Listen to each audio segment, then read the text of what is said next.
Greetings, this is the Timeshare Traveler, and today is episode 105. Consider three things before buying a Hilton Timeshare. These are valid actually for all timeshares, but I'm being very specific about Hilton Grand Vacations. So for the overview, it really comes down to, do I like the locations? If you can't have fun at the locations that you have, why would you buy it? And then I always say very secondary is understand the hotel timeshare connection, because there's a lot of benefits that go back and forth. And then the third point is understanding the maintenance and usage, because that's really your ongoing. Once you understand the locations, once you understand the hotel connection, then you have the ongoing way. So before I do that, I'll tell you a little bit about my channel, then we'll jump right into the details. Hi, this is Cliff, and I'm the Timeshare Traveler. Welcome to my channel. The purpose of my channel is to educate those who love traveling in timeshares. I've been an owner for 15 plus years at timeshare ownership. I have elite ownership with Marriott, Hilton, and WorldMark. I have published over 100 timeshare video reviews, and I've published over 95 timeshare tips. I can be found on Facebook at Timeshare Trav, at Twitter, Timeshare Trav, and on the web at www.timesharetraveler.com. Well, it's probably obvious. The first question is, do you like the locations? Because why would you pick a vacation opportunity if the locations weren't that interesting? And specifically recently, for those who watch this channel, Hilton Grand Vacations and all the Diamond Resorts, I think both Diamond Resort people and Hilton Grand Vacation people, the locations are really good. You want to be sure the places you provide you years of enjoyment. It's not just a one-time purchase when you're investing in a timeshare. You get lower stay costs ongoing, but you do pay up front. Make sure you know how many points that you get for the locations, how much each one is, because they vary based on, and so you kind of want to see what are the ones you like and what are the points that those charge, so that you can pick. Make sure you have enough points going forward to actually go to the place you want to. Then the other places that you might go from time to time that weren't on your top list, they might become on your top list over time. It's hard to say. By doing that, you can understand what you need to buy and understand the ongoing costs, because they should explain the maintenance. They should explain how much the cost is to buy. Then the next question you want to think about the locations is, can you drive or must you fly? And the reason I bring that up is, obviously, airfare can be more expensive, and when you get there, you typically want to get a rental car. But if you can drive to several locations, it might be a longish drive, but then you can do weekend trips. So it changes how you not only have invested in your sort of longer vacations, but you've invested in having weekend trips, and that could totally change the way you take breaks and so forth, and create much different levels of joy. Also, in my case, in Hilton Grand Vacation locations, I've done a review where you can drive across the country, staying in timeshares. So you get the advantage of being able to enjoy all the places. So I've driven across the country and stopped I stopped for 3 days, then I drive for a day, and driven across the country. And you can now do that. And I have a video tells you how to do that. I'll put the link in the description. And that just changes the whole thing. To me, I know people probably give me a hard time but I kind of view my timeshares as kind of an RV, and in the essence that I can park where the locations are, and if I can drive them, then my mileage on my car is pretty good. So it's obviously not the same as an RV.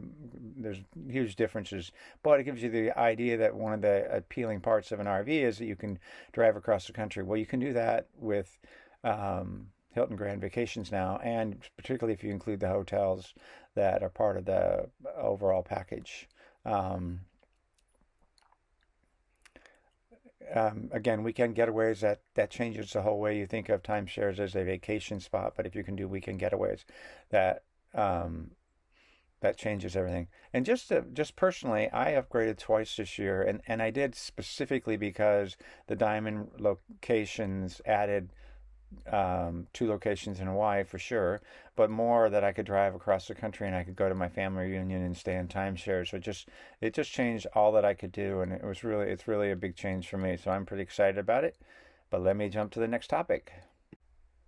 A lot of people don't take into consideration the hotel connected to the timeshare, and that's been a big deal for me. Um, because I've invested in the credit card and that gives me 14 points, Hilton Honors points per dollar I spend. So when I spend my maintenance, which I have 60,000 points, so I have around $6,000 dollars in maintenance every year. That gives me roughly 84,000 points. I think that's the number. And that's almost good for 4 or 5 nights a stay at Homewood Suites, not at peak periods, but at least it gives me a couple nights. So, just enjoying my timeshares as a bonus, using my credit card to pay my maintenance, I get that. Um, and again, that's just an example of how to leverage the hotel system. That's what's a critical point. Um, do you get status? So with the credit card, I got status, but I also get status now because of being a Premier Plus member, and and I can convert my points to Hilton Honors because I use the Homewood Suites like small timeshares because I do often because of my status I get upgraded to a one bedroom, so it's similar to being in so many ways in a timeshare. So I find that moving points from into the hotel is actually not a problem. I don't do that very often because I earn enough points doing all the sales presentations and things like that. Um,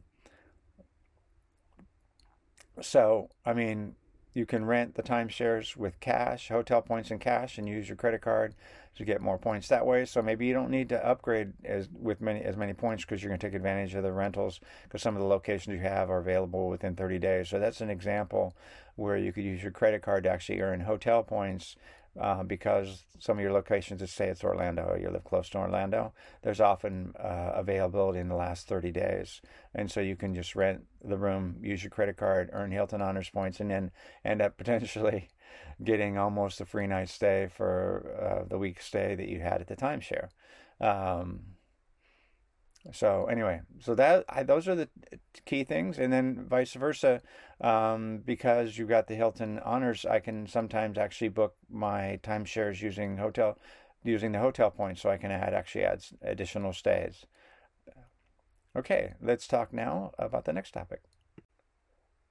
I broke maintenance into two slides because maintenance and usage into two slides, and the first thing I want to start with maintenance is it's probably the most important thing, and it rarely gets talked about during the discussion of sales presentation because it's all about buying where you're going to go and stuff like that. But your ongoing costs are driven by your maintenance. Your maintenance fees are really, when I calculate how much it costs for me to stay at a place, I basically take the number of points it takes divided by my average cost to stay per point.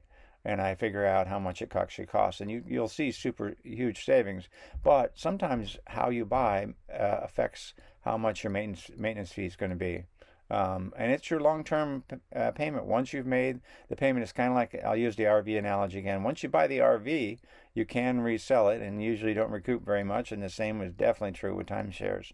But really, then it's like how much it costs to use it, what's gas, and so that's on the RV side. But here, it's really just what's the maintenance fees, and then there's getting to it, obviously. But that varies depending on your situation. So the other thing is two-bedroom deeds are less maintenance per point than typically studios. It's never, I don't want to give a absolute, but that's in general very true. Um, and and the maintenance paid, particularly at Hilton Grand Vacations, where they're selling deeds. If you buy a collection of points, that's a whole different ball game. That's just based on you pay so many points, you have so many points to use, and you pay maintenance fee per point. That's not what I'm talking about here. I'm talking here about when you buy a deeded property with Hilton Grand Vacation, which is what I own mostly. I own a little bit of their sort of collection properties. So there's maintenance fees are for studio, one bedroom or two bedroom, and that's based on points that you're purchasing. So often there's a cutoff that you can get like a studio premier, and that'll have lower maintenance, even though it's the same number of points than a one bedroom.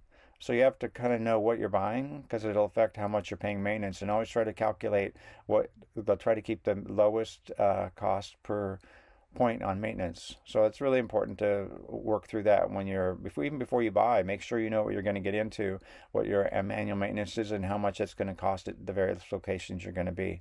I'm very anal. I have a spreadsheet to keep track of all of that. You can find the maintenance costs at a sales presentation. They'll walk you through that.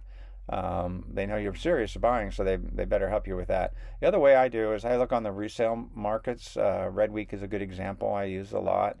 That you can look at the resales and see what the maintenance fees are at the various locations. So I go in knowing, even when I go into a sales presentation, potentially in going buying, if you're in California, you look at all the California ones to see what's the better deal. It's just something to be aware of.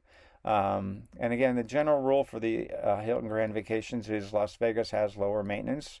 I'm not sure why that is. It just is. There are probably others that are like that, but I'm well aware of the lower fees in Las Vegas. Now that I've talked about the maintenance fees and really the cost of the usage, well, so the other thing is, how do you actually understand usage?